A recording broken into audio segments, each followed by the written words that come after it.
vlog! Welcome to my guys! At ito na nga ang part 2 ng pagpunta namin ng Dolus Hope.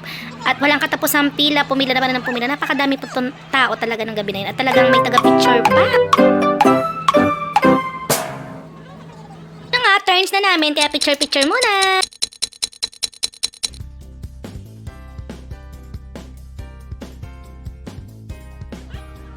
At yun na nga, nalok ako ni Eder na bibili daw siya ng cookery book. Ay niluluko ko na, wow, magluluto na si Eder ng cookery. Paborito niya ang cookery. Kaya tawa siya ng tawa. At ang ending nga guys, ay ako din ang bumili ng cookery. Ang binili ko nga pala dyan, ayan, chocolate treats. Ayan, para pag ako'y nakabili ng oven, ay may maluto naman ako.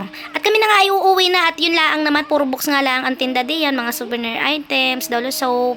Uwi na nga kami at ngalay na daw ang binti ni Mother. Yan, nakabili kami ng cookery book at dumaan mo na nga kami din sa port at gutom na nga mga person. Ay sarado na. Sarado na ibang kainan kaya ang ending, uuwi na nga kami.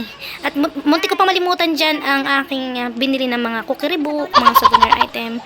Andito na kami sa parkingan at uuwi na mga frozen. Sulit ang banding kahit simpleng banding lang and talaga nakakatuwa naman.